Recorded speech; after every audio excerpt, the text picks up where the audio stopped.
عليه وسلموا تسليما. اللهم صل على سيدنا ونبينا وحبيبنا وسندنا وإمامنا وشفيعنا ومولانا محمد وعلى آل سيدنا ونبينا ومولانا محمد وبارك وسلم. سبحان ربك رب العزة عما يصفون وسلام على المرسلين والحمد لله رب العالمين.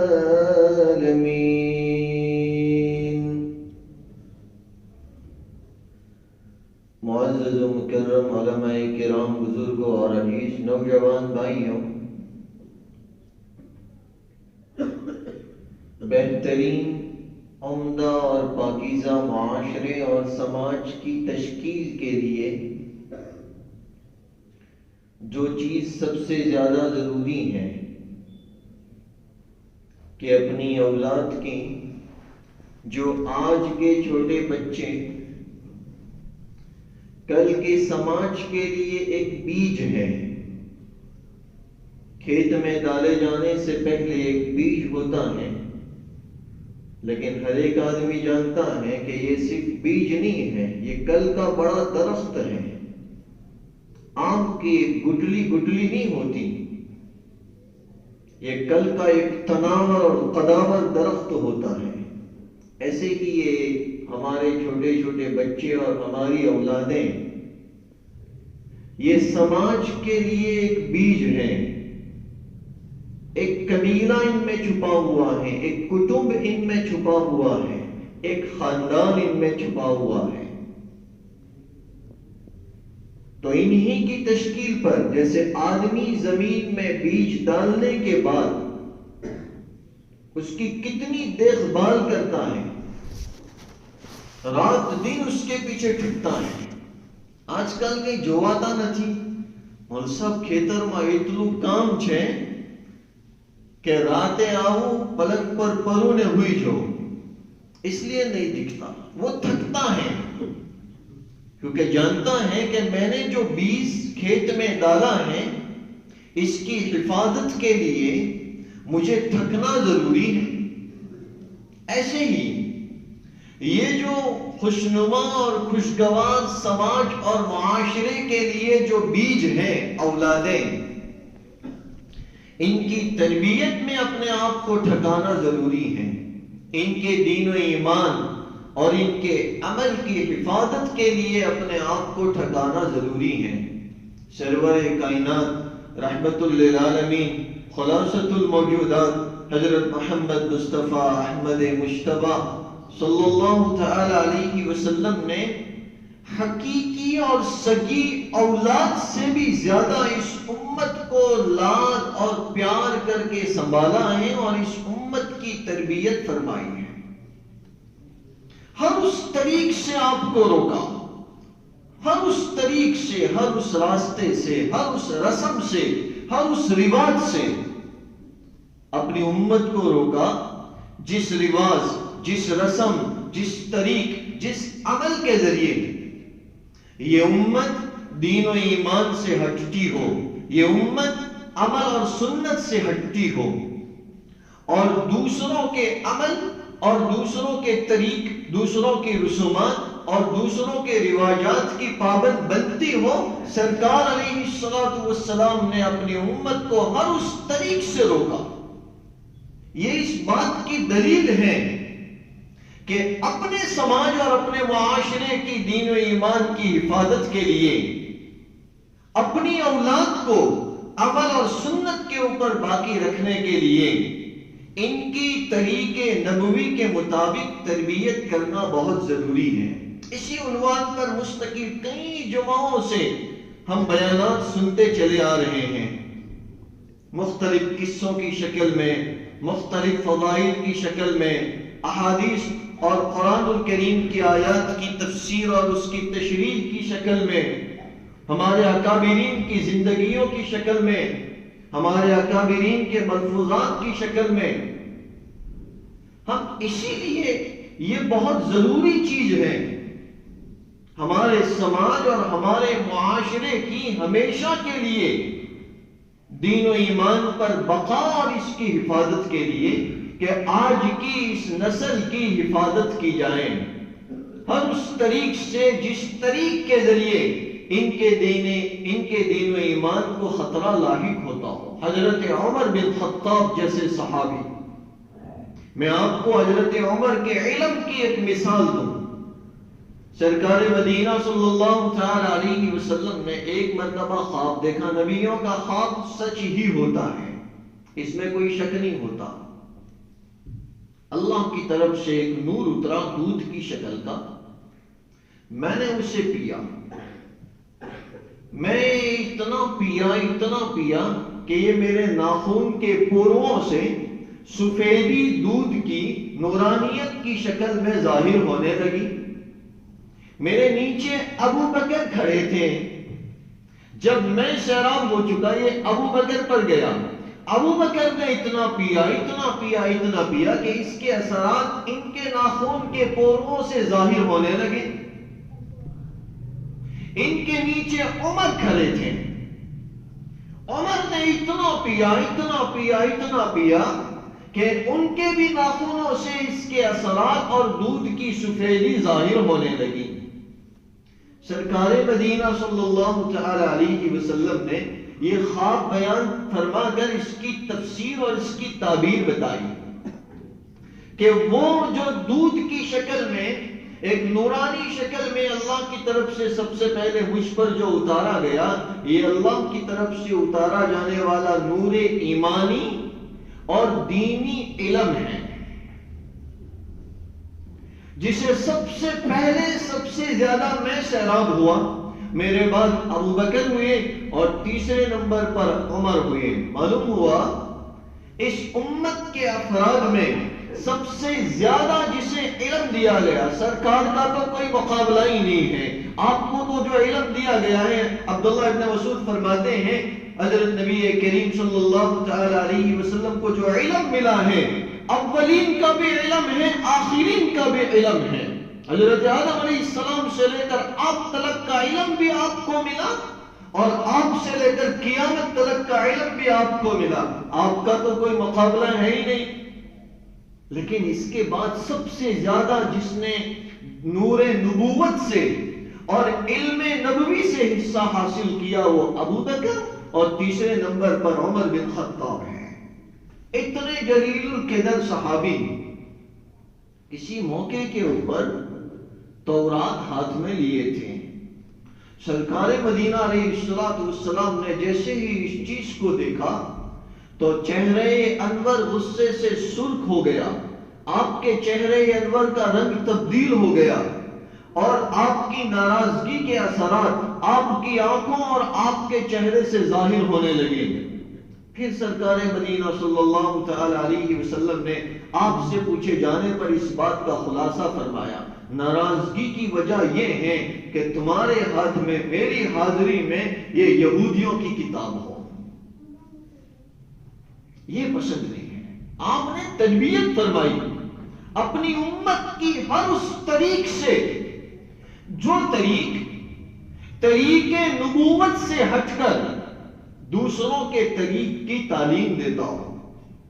یہ ہمارے لیے بہت بڑا سبق ہے کہ اپنی اولاد کی تربیت کے لیے، اپنی اولاد کے دین و ایمان کی حفاظت کے لیے ہر اس طریق سے ان کی حفاظت فرمائیں جس طریق سے وہ اسلام کے دائرے سے، اسلام کی فیلڈ سے باہر نکل کر غیروں کے دائرے میں داخل ہو رہی ہو. آپ نے کتنے عمدہ انداز میں تفصیل فرمائی.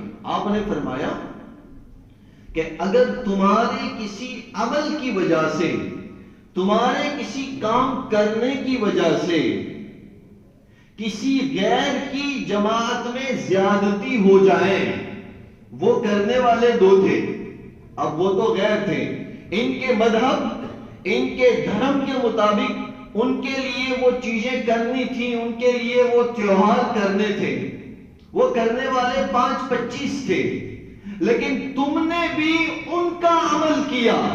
آپ نے فرمایا من کثر سواد قومہم، اگر تمہارے کسی عمل کی وجہ سے ان کی جماعت زیادہ ہو گئی، وہ تو 25 تھے، تمہاری طرف سے بھی 25 چلے گئے، چھتوں پر وہ بھی چڑھے تھے، ان کی طرح تم بھی چڑھ گئے، تو تمہاری وجہ سے اگر کسی کی جماعت زیادہ ہو گئی، سرکار نے فرمایا پھر فرق کرنے کی ضرورت نہیں ہے، فَهُوَ مِنْهُمْ، وہ بھی انہی میں سے شمار کر دیا جائے گا۔ تربیت کا انداز دیکھو، دین و ایمان اور اسلام کے دائرے میں رہنا سیکھو، اپنی اولاد کو اس دائرے میں رہنا سکھاؤ۔ اللہ نہ کرے، اللہ نہ کرے، اللہ نہ کرے کہ جب سرکار کے حضور میں پیشی ہو، حدیثوں میں ہے حشر کے میدان کی حاضری جب ہوگی، اللہ رب العالمین کے حضور میں ہوگی، لیکن پیارے آقا امام الانبیاء والمرسلین رحمت للعالمین صلی اللہ تعالی علیہ وسلم اللہ کے عرش کے پاس اللہ تعالیٰ سے سب سے زیادہ نزدیک آپ بھی تشریف فرما ہوں گے۔ اس وقت ہمیں اس امت کو پیش کیا جائے گا، نبیوں کی صفیں لگے گی، نبیوں کی صفیں لگے گی، آج میرا امتی ہے میری صف میں کھڑا ہو جا۔ بعضے لوگ آئیں گے یہ میری سنتوں کا پابند ہے، تو مجھ سے سب سے زیادہ قریب ہو جا۔ بعضے لوگ آئیں گے اس نے سجدوں کی کثرت کے ذریعے میری مدد فرمائی ہے، اللہ اس کا ٹھکانہ جنت میں میرے پڑوس میں کر دیا جائے۔ بعضے لوگ آئیں گے یہ تو میری سنتوں کا مجسمہ بنا ہوا تھا، اللہ اسے میرے پڑوس میں جگہ دے دی جائے۔ ایسے وقت میں جب سرکار کی طرف سے یہ کہہ دیا جائے کہ تم نے اپنے عمل کے ذریعے کسی غیر کی جماعت کو بڑھا دیا تھا، فَهُوَ مِنْهُمْ، تو تم بھی انہی میں سے شمار کر لیے جاؤ۔ اس وقت میں ہمارا کیا بنے گا؟ اللہ حفاظت فرمائے۔ اس لیے تربیت کا یہ انداز اپنی اولاد کے لیے ضرور اپنائیں۔ کہیں وہ دین و ایمان کے دائرے سے باہر جا کر کوئی عمل تو اختیار نہیں کر رہے، کہیں وہ دین و ایمان کے دائرے سے باہر جا کر کسی اور طریق پر تو نہیں چل رہے، کہیں اسلامی طریق، اسلامی نبوی سنتوں کو چھوڑ کر کسی اور طریق اور کسی اور کے راستے کو تو انہوں نے نہیں اپنا لیا۔ اس کی دیکھ بھال کریں، اپنی اولاد کی اس انداز سے حفاظت کریں، تربیت کے لیے ایک دائرہ بنائیں، یہ بہت ضروری ہے، بہت ضروری ہے۔ آج ان کے شوق کے خاطر، آج وقتی طور پر ان کے دل بہلانے کے خاطر ان کے لیے پیسے خرچ کرنا مجھے اور آپ کو آسان لگتا ہوگا، لیکن کل کی سوچیں کہ کرتے کرتے اگر یہ عمل اس کی زندگی میں عادت بن گیا ہے تو یہ اس کی ہلاکتی اور ہماری ہلاکتی کا سبب بن جائے گا۔ اس لیے اس بات کا خیال ضرور رکھیں کہ ہر اس عمل میں اپنی اولاد کی مدد نہ کریں جو عمل اسلام کے طریق اور اسلام کے راستے سے ہٹ کر کسی غیر کا طریق اور کسی اور کا راستہ ہو۔ اس انداز سے تربیت کرتے ہوئے اپنی اولاد کو سیڑھیاں چڑھائیں، یہ اولاد حقیقت میں آنکھوں کی ٹھنڈک بنے گی، جس کا ذکر قرآن میں ہے، هَبْ لَنَا مِنْ أَزْوَاجِنَا وَذُرِّيَّاتِنَا قُرَّةَ أَعْيُنٍ، کہ ایسی بیویاں اور ایسی اولاد جو آنکھوں کی ٹھنڈک بن جائیں، جو آنکھوں کا نور بن جائیں، جو ضرورت کے وقت کا سہارا بن جائیں، جو بڑھاپے کی لاٹھی بن جائیں، جو ہاتھ پکڑ کر چلانے والی بن جائیں، ایسی اولاد اس طریق پر چل کر نصیب ہوگی کہ ان کی تربیت نبوی انداز اور نبوی طریق کے مطابق کی جائے۔ اس کے لیے بہت ساری چیزیں بیان کی گئی پچھلی جمعوں میں، ایک بات یہ بھی جوڑ دیں اور اسے سب سے زیادہ جوڑیں کہ اپنے گھر والوں کو وقت دینا سیکھیں، اپنے گھر والوں کو وقت دینا سیکھیں۔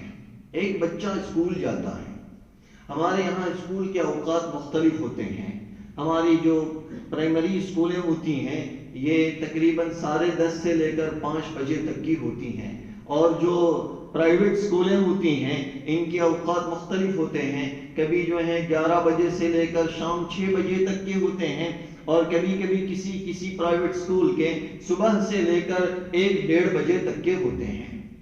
اب دیکھیے، صبح میں اولاد گئی، شام کو واپس آئی، ہماری ڈیوٹی کا وقت بھی تھا صبح سے لے کر شام تلک کا۔ اتنے وقت میں نہ ہم اپنے اولاد کو دیکھ سکیں، نہ ہم اپنے اولاد کے ساتھ بیٹھ سکیں، نہ ان کے ساتھ کوئی کھیل سکے، نہ دل لگی کی باتیں کر سکیں۔ یہ وقت تو چلا گیا۔ اب شام کے وقت میں اولاد بھی آئی، شام کے وقت میں باپ بھی اپنی ڈیوٹی سے واپس آیا۔ اولاد کے لیے کھیلنے کا وقت شام کا ہوتا ہے، تو وہ شام کو 1-1.5 گھنٹے کے لیے کھیلنے چلی گئی، اور باپ اسی وقت میں آ کر فارغ ہوا۔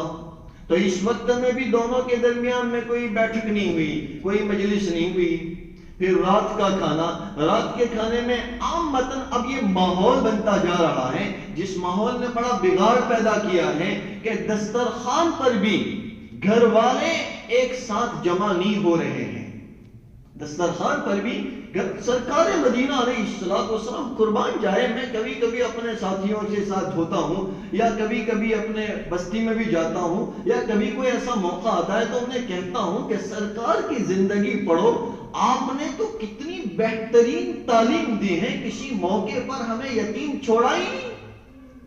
آپ اپنے نوازوں کو ساتھ میں لے کر بیٹھتے، کبھی اپنے چچازاد بھائیوں کو ساتھ میں لے کر بیٹھتے، کبھی ان کی اولادوں کو اپنے ساتھ میں لے کر بیٹھتے، کھانے کے لیے سرکار مدینہ علیہ السلام سب کو ساتھ میں لے کر بیٹھتے، اور دسترخوان پر کھلاتے، دسترخوان پر سکھاتے، ہاتھ دھوئے، ہاتھ دھو، بسم اللہ پڑھی، بسم اللہ پڑھو، بیٹا ایسے نہیں کھاتے، اپنی طرف سے کھاتے ہیں، بیٹا لقمہ ایسے نہیں اٹھاتے، بیٹا لقمہ ایسے اٹھاتے ہیں۔ کبھی آپ نے چھوٹے بچوں کو سواری پر اپنے پیچھے بٹھایا، بیٹا ایک بات سکھاؤں۔ کبھی آپ نے کندھے پر ہاتھ رکھا، ایک بات سکھاؤں۔ آپ نے اس طریقے سے چھوٹے بچوں کی تربیت فرمائی۔ ہمارے یہاں دسترخوان پر لوگ اکٹھے ہی نہیں ہوتے، باپ کھا رہا ہوتا ہے، اولاد نہیں ہوتی، اولاد کھا رہی ہوتی ہے، باپ نہیں ہوتا۔ چلو یہ وقت بھی چلا گیا، اب ایک وقت باقی رہا پورے دن میں۔ ہماری یہ جو روزانہ کا شیڈیول ہے اس میں سے ایک وقت باقی رہا، کون سا؟ عشاء کے بعد کا۔ عشاء کے بعد کے وقت میں مجھے کچھ کہنے کی ضرورت نہیں ہے، ہم سب جانتے ہیں وہ وقت ہمارا کہاں چلا جاتا ہے۔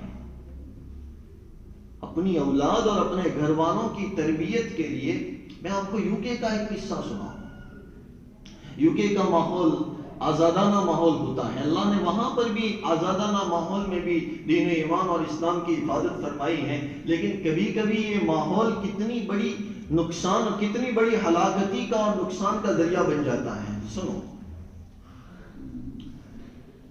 ایک مسلمان لڑکی نے کسی یورپین عیسائی سے نکاح کر لیا، باپ اچھے گھرانے کا تھا، لیکن اس کے گھر میں یہ واقعہ پیش آیا، سارے لوگ تعجب میں پڑے ہوئے ہیں۔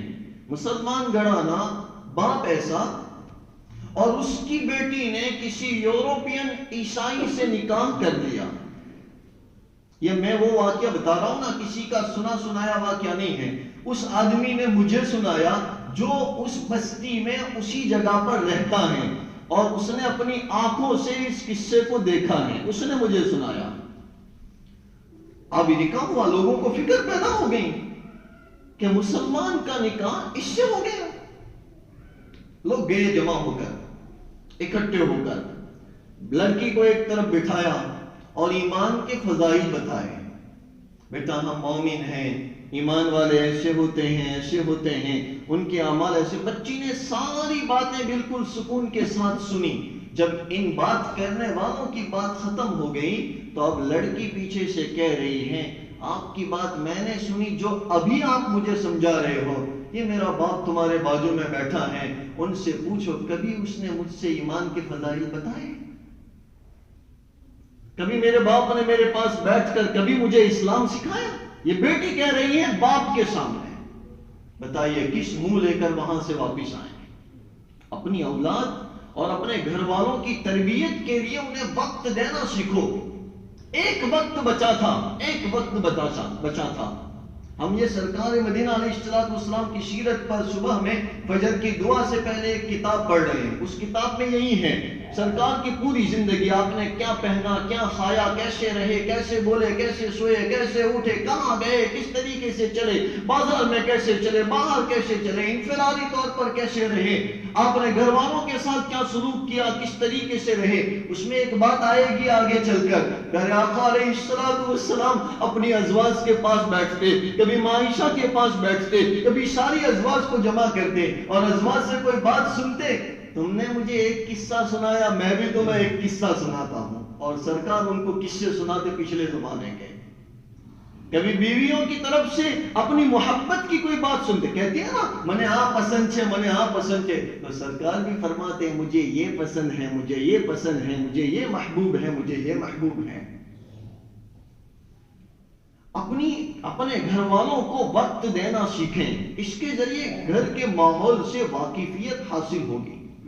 کیا مزہ اس زندگی میں، اکیلی ایک بیٹی، اکیلا ایک بیٹا، اس کے ہاتھ میں بھی فون، اس کے ہاتھ میں بھی فون، دونوں یہ اس طرف یہ اس طرف، یہ اپنی دھن میں مست ہیں، یہ اپنی دھن میں مست ہیں، اور تو باہر اپنی دھن میں مست ہیں. پھر اس اولاد کی تربیت کون کرے گا؟ ہر ایک کی دھن الگ، ہر ایک کی دھن الگ.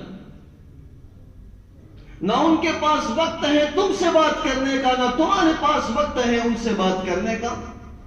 تو اپنے گھر والوں کی تربیت کے لیے، اپنی اولاد کی صحیح اور بہترین تربیت کے لیے انہیں وقت دینا سیکھیں. ان کے پاس بیٹھیں، ہنسی مذاق کی باتیں کریں، دل لگی کی. یہ سرکار کی سنت ہے. ابھی آئے گا آگے، میں نے جس کتاب کا حوالہ دیا شمائل ترمذی، اس میں آگے چل کر آئے گا. دل لگی کی باتیں کریں، یہ سرکار کی سنت ہے. ایسے تھوڑی نہ آپ نے ہنسنا نہیں سکھایا، سکھایا ہے نا، آپ نے تو روتے ہوئے کو ہنسنا سکھایا ہے. تو ان کو وقت دینا سیکھیں. باہر کے ماحول سے بچا کر دین اور گھر کے ماحول میں لانے کا بہترین طریقہ اپنے گھر والوں کو وقت دینا سیکھیں. جب اس طریقے سے تربیت ہو اور پھر یہ اولاد بڑی ہو، دیکھیے وہ مسجد کے مصلے نہیں چھوڑے گی، وہ آپ کی ضرورت کے وقت میں آپ کا سہارا نہیں چھوڑے گی. سپریم کورٹ نے ایک فیصلہ کیا ہمارے زمانے کے بڑھتے ہوئے قصوں کو لے کر کہ بھئی یہ جو ماں باپ کو نادار اور بیزار اور بے پناہ چھوڑ دیا جاتا ہے اور یہ قصے بڑھ گئے ہیں. ہماری سپریم کورٹ نے یہ فیصلہ کیا ہندوستان کی کہ بھائی حیاتینی اندر اولاد نے ماں باپ ની પ્રોપર્ટી માંથી હક માંગવાનો કોઈ હક જ નથી અને એ દે તોય પણ મા બાપનું નામ હાજર રહેશે, ચાહે ત્યારે કાઢી શકશે, ચાહે ત્યારે નાખી શકશે. یہ فیصلہ ہے سپریم کورٹ کا پچھلے دنوں کا. یہ بڑھتے ہوئے قصوں کو لے کر پورے وہ ساری وہ سناوی ہوئی تھی، اس میں ساری ڈیٹیل بھی تھی کہ ایسے فیصلے کیوں کیے گئے اور پٹیشن کس نے داخل کی تھی، عرض کرتا کون، اور تو ساری تفصیل ہے اس کی. آپ پڑھ سکتے ہیں، گوگل پر بھی ہیں یہ سارے فیصلے، انگلش وغیرہ میں، ہندی میں بھی ہیں، آپ پڑھ سکتے ہیں اسے. تو یہ اولاد تمہارا اس وقت میں ساتھ کب نہ چھوڑے گی جبکہ ان کی تربیت ایسے نبوی طریق کے مطابق ہوگی. اللہ ہم سب کی اولاد کو صحیح راستے پر آنے کی توفیق عطا فرمائے، ہمیں ان کی بہترین تربیت کرنے کی توفیق عطا فرمائے، انہیں ہمارے لیے آنکھوں کی ٹھنڈک بنائے. آمین. وآخر دعوانا الحمد للہ رب العالمین.